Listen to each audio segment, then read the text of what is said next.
والدین کے ساتھ حسن سلوک کرو، صلہ رحمی کرو، اچھی عادات کے ساتھ رہو، اچھے اخلاق اور کردار کے ساتھ پیش آؤ، جس سے ان کی دل جوئی ہو، جس سے ان کے دل موم ہوں، جس سے ان کے دل میں نرمی پیدا ہو، جس سے ماں باپ تمہیں دعائیں دینے لگ جائیں، جس سے ماں باپ تمہیں اچھے لگنے لگ جائیں۔ یقین کرو جو ماں باپ کو راضی کرتا ہے وہ اپنے رب کو راضی کر لیتا ہے، حضور علیہ الصلوۃ والسلام کو راضی کر لیتا ہے، اور جو اپنے ماں باپ کو ناراض کرتا ہے وہ اللہ رسول کو ناراض کر لیتا ہے، کیونکہ والدین کے ساتھ حسن سلوک کا آرڈر اللہ تبارک و تعالی اپنی عبادت کے معنی بعد دیتا ہے۔ فرماتا ہے اللہ کی عبادت کرو، وبالوالدین احسانا، اور ساتھ ہی فرما دیا کہ والدین کے ساتھ حسن سلوک کرو، یعنی عبادت خداوندی کا شریک نہیں ٹھہرا دیا، لیکن اس کا مقام اور مرتبہ بتا دیا کہ میں جہاں اپنی عبادت کی بات کرتا ہوں، ساتھ ملا کر والدین کی محبت اور والدین سے اس نے سلوک کا بتاتا ہوں۔ کیوں؟ تاکہ پتہ چل جائے یہ مسئلہ چھوٹا نہیں، بڑا اہم مسئلہ ہے، بڑا زبردست مسئلہ ہے، جس کی وجہ سے تمہیں اللہ جنت دے گا۔ کہ حدیث پاک میں آقا کریم صلی اللہ علیہ وآلہ وسلم نے ارشاد فرمایا کہ والدین تمہارے لیے جنت ہیں اور دوزخ ہے، جنت بھی ہیں اور دوزخ بھی۔ کیسے؟ ان کے ساتھ نیکی والا سلوک کرو گے، اچھائی والا سلوک کرو گے، خیر والا سلوک کرو گے تو جنت چلے جاؤ گے، اور اگر ان سے برائی والا سلوک کرو گے، ان سے بدی والا سلوک کرو گے، ان کی نافرمانیوں میں پڑ جاؤ گے تو جہنم تمہارا مقدر ٹھہرے گی۔ اس لیے جس بندے نے یہ خواہش کرنی ہے کہ میں جنت جاؤں گا، اس نے اپنے والدین کی اطاعت ضرور کرنی۔ یہ الگ بات ہے کہ اطاعت نافرمانی میں نہیں ہو سکتی۔ لا طاعت المخلوق لمعصیت الخالق، کہ حدیث پاک میں اللہ تبارک و تعالیٰ کے حبیب نے فرمایا مخلوق کی اطاعت جائز نہیں ہے اگر خالق کی نافرمانی ہو رہی ہے۔ شریعت کے دائرے میں جو ماں باپ آرڈر دیں، یہاں تک کہ علماء کرام نے لکھا ہے کہ اگر ایک بچہ باہر ہے، ایک بندے کا بیٹا باہر ملک ہے، اور اسے فون کرتا ہے یہاں سے اور کہتا ہے چلو تم آ جاؤ واپس، والدہ کہتی ہے، والد صاحب کہتے ہیں واپس آ جاؤ، وطن واپس آ جاؤ، کیوں؟ بس میں آرڈر دے رہا ہوں نا، واپس آ جاؤ، تو اس کے لیے کوئی چارہ ہی نہیں ہے کہ وہ منع کرے، اس کا فوراً آ جانا یہ لازمی ہے۔ اتنا والدین کی اطاعت ہے، اتنی والدین کی اطاعت ہے۔ لیکن اگر حکم شرع الگ ہو اور ان کی بات اور ان کا حکم الگ ہو تو پھر حکم شرع کو فرسٹ پرائرٹی دی جائے گی اور اس کو مانا جائے گا۔ کہ قرآن پاک میں اللہ تبارک و تعالیٰ ایک اور جگہ ارشاد فرماتا ہے وَإِن جَاهَدَاكَ عَلَىٰ أَن تُشْرِكَ بِي مَا لَيْسَ لَكَ بِهِ عِلْمٌ فَلَا تُطِعْهُمَا وَصَاحِبْهُمَا فِي الدُّنْيَا مَعْرُوفًا۔ اللہ تعالیٰ ارشاد فرماتا ہے کہ والدین، میں آپ کو یہ مفہوماً ترجمہ بتا رہا ہوں تاکہ سمجھ میں آ جائے، اندر تک بات بیٹھ جائے۔ اللہ فرماتا ہے اگر یہ والدین تمہیں حکم دیں کہ تم شرک کرو، خود بھی مشرک ہوں، تو تم نے کیا کرنا ہے؟ فرمایا تم نے ان کی بات ماننی تو نہیں ہے، شرک کرنا تو نہیں ہے، لیکن وصاحبہما فی الدنیا معروفا، ان کو آگے سے ڈانٹ بھی نہیں سکتے۔ یہ کیا کہہ رہے ہو؟ میں اللہ کے ساتھ شریک ٹھہراؤں؟ مجھے شرک کی دعوت دیتے ہو؟ نہ، یہ اونچا آواز سے بولنے کی بھی اجازت ہے۔ شرک کس کا ہو رہا ہے؟ اللہ کا، شریک ٹھہرایا جا رہا ہے، والدین، ماں یا باپ۔ اور اللہ کہتا ہے وَإِن جَاهَدَاكَ عَلَىٰ أَن تُشْرِكَ بِي مَا لَيْسَ لَكَ بِهِ عِلْمٌ فَلَا تُطِعْهُمَا، اگر اپنی جہالت کی بنیاد پر شرک کرتے ہوں اور تمہیں شرک کی دعوت دیتے ہوں، فرمایا تم ان کی اطاعت مت کرنا، لیکن ان سے لڑنا بھی نہیں، جھگڑنا بھی نہیں، ڈانٹنا بھی نہیں، مارنا بھی نہیں، گھر سے نکالنا بھی نہیں۔ یا اللہ یہ شرک کوئی چھوٹا جرم ہے؟ فرمایا نہیں نہیں نہیں نہیں، ان الشرک لظلم عظیم، یہ تو بہت بڑا ظلم ہے، بہت بڑا ظلم ہے۔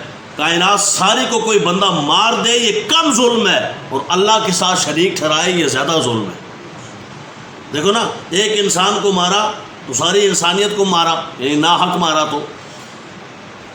تو پتہ چلا اگر کئی انسانوں کو بھی مار دے، بے شمار انسانوں کو مار دے تو ظلم ہی ہوگا نا، لیکن بہت بڑا ظالم ہی کہلائے گا۔ اور اللہ فرماتا ہے ان الشرک لظلم عظیم، شرک بہت بڑا ظلم ہے جس سے بڑھ کر کائنات میں کوئی ظلم اور زیادتی ہے ہی نہیں۔ دنیا جہان کی زیادتیاں اور جرم اور جرائم کی فہرست اٹھا کر دیکھ لیں، رب کعبہ کی قسم قرآن کہتا ہے وہ جرائم جتنے بھی بڑے ہوں وہ جرائم شرک سے بڑے نہیں ہو سکتے۔ شرک اتنا بڑا جرم اور زیادتی ہے، اللہ کی توحید پہ نقد لگانا اور اللہ کی توحید پر گویا کہ کلام کرنا اور شرک کو جو ہے وہ سامنے لے کے آنا، یہ بہت بڑا ظلم ہے۔ اللہ تعالیٰ کے ساتھ کسی کو شریک ٹھہرانا، یعنی اللہ کی ذات میں یا اس کی صفات میں، جیسے ہم نے پہلے لیکچر میں یہ دیکھا تھا کہ بھئی توحید کسے کہتے ہیں، ایمان کسے کہتے ہیں، کفر کسے کہتے ہیں، شرک کسے کہتے ہیں، بدعت کسے کہتے ہیں، وہ ساری تعریفات میں جب ہم نے پڑھا تھا یہاں پہ تو کیا کہا تھا؟ شرک یہ ہے کہ اللہ کی ذات و صفات میں کسی کو شریک ٹھہرانا۔ تو اس کی ڈیٹیل چونکہ گزر چکی، میں اس میں زیادہ نہیں پڑھتا، لیکن یہ یاد رکھیں کہ توحید بہت بڑا نیکی کا کام ہے اور بہت بڑا ایمان کا حصہ ہے۔ توحید کے بغیر بندہ مومن ہو ہی نہیں سکتا، سیدھی سی بات۔ لیکن اس کے بعد شریک ٹھہرانا، اللہ کا شرک کرنا، یہ بہت بڑی زیادتی ہے۔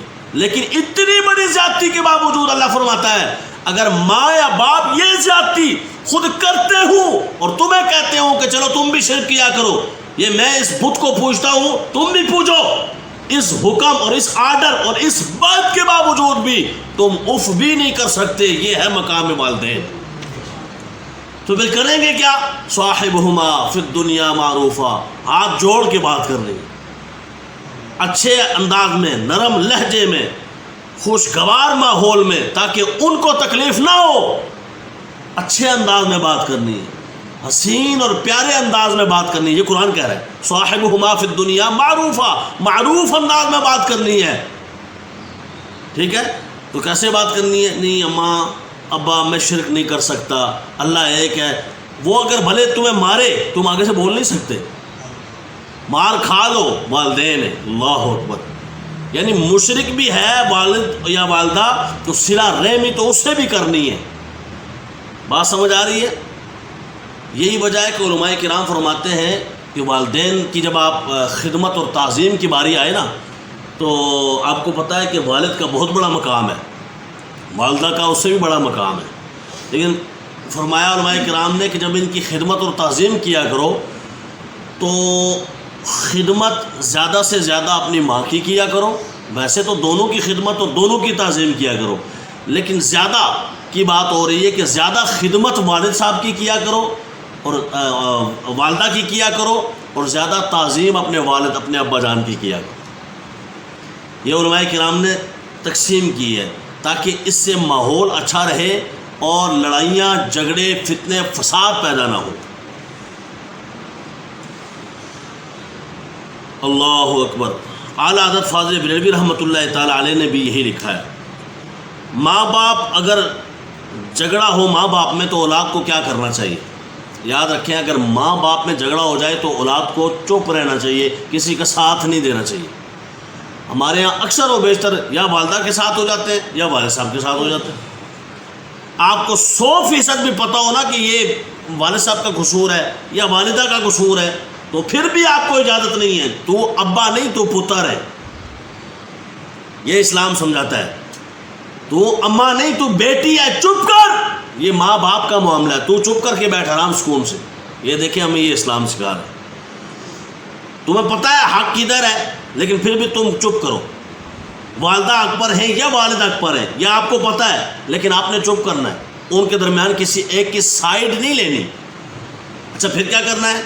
کہا جب بعد میں معاملہ کوئی نرم ہو تم سمجھو کہ ابھی میں بات سمجھاؤں گا تو یہ سمجھ جائیں گے، ابھی کوئی فتنہ پیدا نہیں ہوگا، تو اچھے انداز میں جس کی خطا ہو جس کی غلطی ہو، ماں ہو یا باپ، ہاتھ جوڑ کر اچھے انداز میں اور حسن سلوک کے ساتھ پیش آنا ہے اور ان کو کہنا ہے کہ یہ بات آپ کی یہاں پہ مناسب نہیں تھی، اگر یوں ہو جاتا تو یوں ٹھیک تھا، اس طرح کر کے بات کرنی ہے تاکہ ان کو کوئی جو ہے وہ تکلیف بھی نہ ہو کہ تمہارے کہنے سے اگر وہ پھر سے برانگیختہ ہو جاتے ہیں تو پھر نہیں، یعنی کوئی فتنے کا خدشہ ہو تو پھر سمجھا بھی نہیں سکتے، بس چپ کر کے معاملہ اللہ پر رسول پر چھوڑو۔ ہمارے ہاں ایک سائیڈ اپنائی جاتی ہے لازمی، یہ غلط بات ہے، اس طرح نہیں کرنا چاہیے، بلکہ چپ رہنا چاہیے، اللہ رسول پر معاملہ چھوڑنا چاہیے، والدین پر معاملہ چھوڑنا چاہیے، انہوں نے پھر راضی ہو ہی جانا ہے انشاءاللہ۔